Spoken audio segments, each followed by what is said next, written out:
Oke,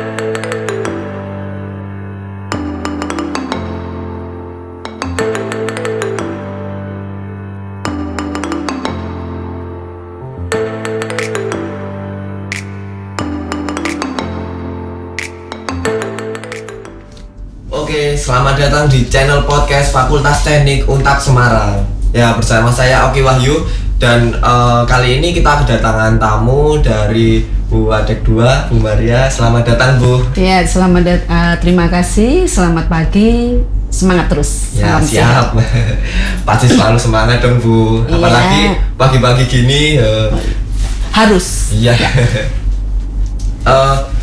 Jadi gini, Bu, ada beberapa pertanyaan yang ingin saya tanyakan nih, Bu, untuk Bu Maria nih. Buat Adek 2 nih, apa sih, Bu, kerjanya, Bu? Maksudnya di bidang apa gitu loh, Bu? Saya? Iya. Oh, saya ya kalau bidangnya tetap dosen, Mas. Oh, gitu? Iya, utamanya kan kita tetap dosen. Hanya saya ketiban sampur untuk di struktural, itu di bidang 2, jadi wakil dekan 2 untuk bidang SDM dan keuangan. Gitu. Oh, ya. Gitu. Lah, karena di wadah 2 ini tadi di bidang SDM sama keuangan, itu berarti ada 2 beban yang ditanggung lagi ya, Bu, di situ. Maksudnya betul. Selain menjadi dosen, terus ada lagi juga tanggungan lagi ya gitu. Terus untuk sumber daya manusia tadi di SDM tuh ngapain sih, Bu? Ya, karena saya di bidang 2 itu berarti kita melaksanakan manajemen sumber daya manusia. Ya, di Fakultas Teknik itu baik dari dosen maupun tenaga pendidikan atau dari administrasi itu, sehingga nanti kita bagaimana memanagenya, maka akan tercipta layanan yang baik, ya, layanan yang baik, yang tertib, ya, dimana ini semua adalah untuk mendukung misi dari Fakultas Teknik Untak Semarang. Oh, gitu. Jadi dari tenaga kependidikan ini yang menyortir itu dari Bu Dekan? Bukan menyortir ya, kita memanage. Manage gitu. Karena kan tenaga yang ada sudah ada sejak dulu kan, ya. Jadi kita memanage aja, memanage bagaimana mereka bisa bekerja secara efektif, efisien, itu seperti itu, ya. Nah, untuk tenaga kerja yang di manage tadi, maksudnya kayak itu ada apa saja sih, Bu, di Fakultas Teknik? Gini tadi SDM itu ada 2 ya, ada dosen kita itu bagaimana bisa bekerja, bisa melaksanakan tridharmanya secara maksimal, karena kan dosen tidak hanya ngajar ya sekarang tuntutannya, dia harus tridharma, berarti ada penelitian, ada pengabdian masyarakat dan sebagainya. Kemudian sebagai dosen juga dia harus nulis ya di jurnal dan sebagainya, karena tuntutannya sekarang banyak dari pemerintah. Kemudian dari tendiknya, dari tenaga administrasi, kita juga selalu memacu mereka untuk berkembang, ya. Jadi kan semuanya sekarang butuh IT ya, dengan IT itu. Jadi bagaimana kita tenaga tendik kita ngerti tentang IT. Ya, seperti itu. Kita bagian yang IT juga kita support ya. Kemudian di bagian-bagian yang lain, misalnya yang penunjang yang lain di perpustakaan juga kita support untuk ke sana. Ini, Bu, untuk selanjutnya nih, kan tadi di bidang SDM. Lah, untuk bidang keuangan nih tadi itu gimana, Bu? Nah, keuangan memang kita sumber daya dari keuangan itu banyak dari mahasiswa. Ya, dari mahasiswa itu bagaimana kita harus mengelola dengan baik keuangan itu.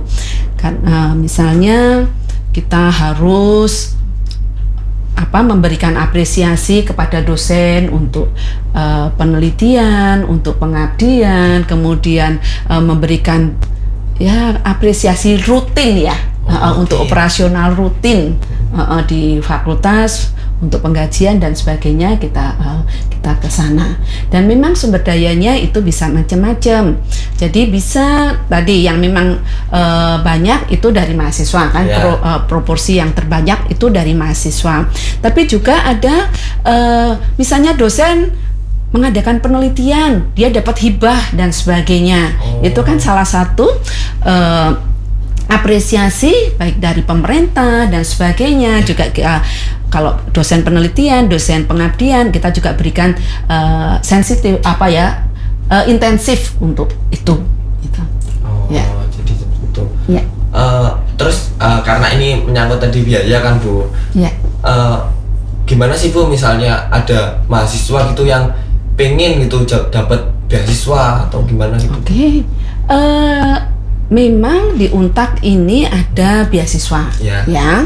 Beasiswa itu baik dari internal, dari Untak sendiri maupun beasiswa dari eksternal, dari pihak pemerintah, mungkin pihak swasta yang bekerja sama dengan kita.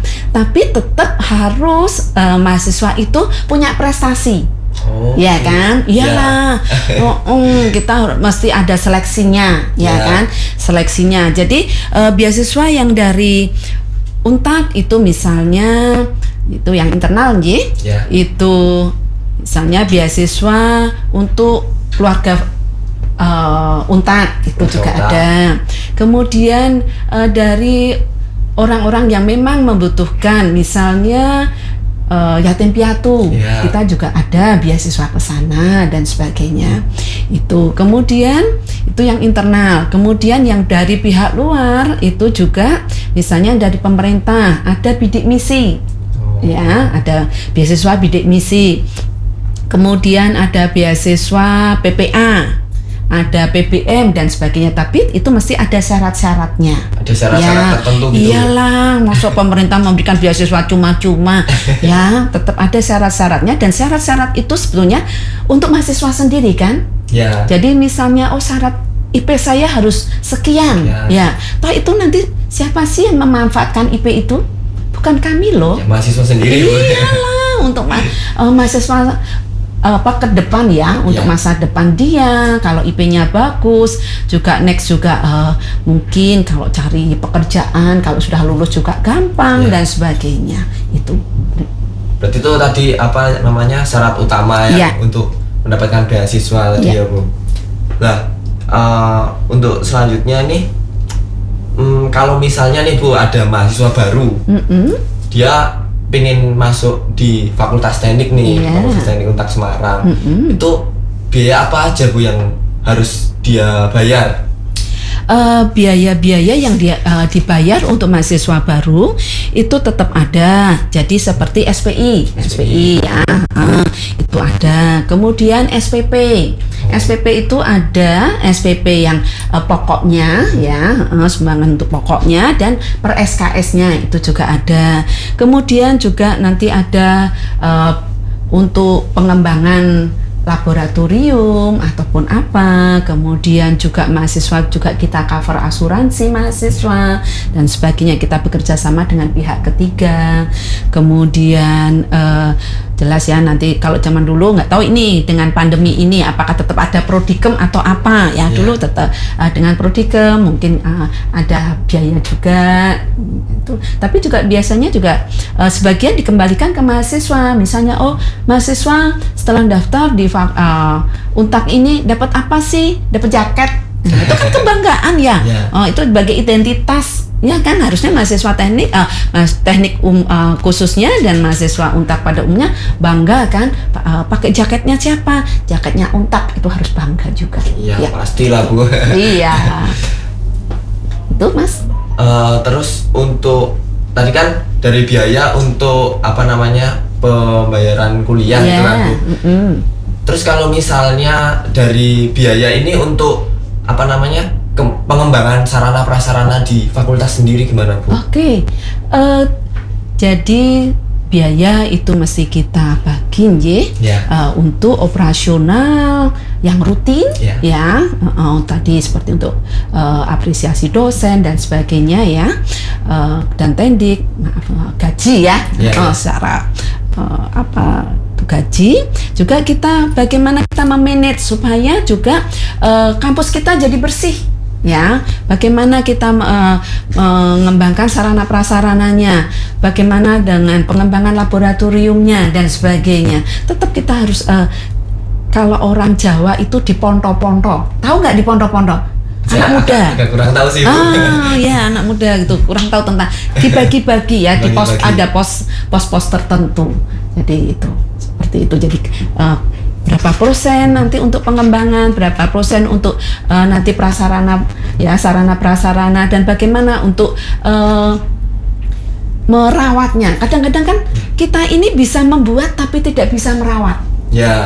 Itu, dan itu butuh biaya loh untuk perawatan, kan? Itu pasti. Jadi jangan sampai kita bisa membuat tapi tidak bisa merawat. Jadinya nanti tidak efektif dan tidak maksimal nanti penggunaannya, pemanfaatannya itu. Gitu ya Bu. Terus Bu, kan ini tadi dalam masalah sarana prasarana. Terus kalau untuk keadaan kayak gini kan bukan pandemi. Yes. Terus sarana prasarananya di kampus tuh seperti apa sih Bu? Untuk mengatasi pandemi gitu.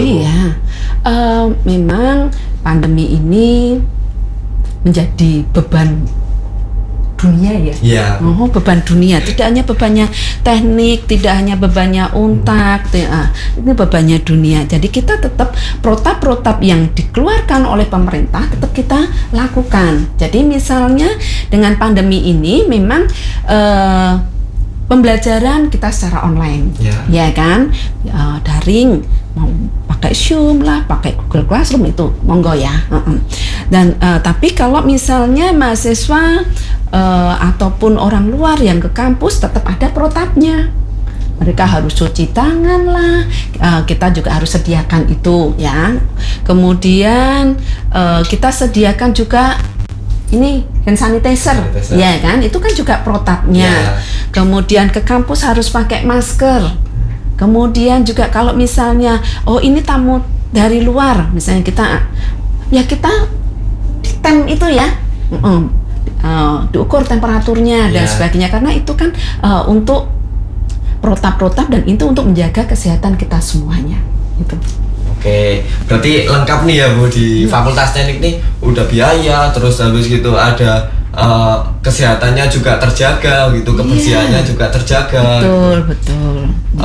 Jadi teman-teman, bagi kalian yang pengen nyari Fakultas Teknik mana sih yang berkompeten gitu, maksudnya yang baik gitu, kesini aja, kita juga nerima kok, kita welcome gitu. Untuk sekian sih, terima kasih Bu. Atau mungkin saya nambahkan di Fakultas Teknik ini ada motonya yang cukup bagus. Ada moto. Tapi bukan Ajinomoto ya. Bukan. Jadi memang prestasi kita juga bagus, mahasiswa kita bagus. Jadi kalau moto kita adalah biaya terjangkau, prestasi memukau. Itu motonya Fakultas Teknik. Biaya terjangkau, prestasi memukau. Gitu. Jadi sekian dulu Bu, terima kasih sudah mau datang ke sini dan kita undang di podcast ini. Dan untuk kelanjutannya semoga hari-harinya lancar dan diberikan berkah. Amin. Terima kasih ya Bu. Terima kasih kembali.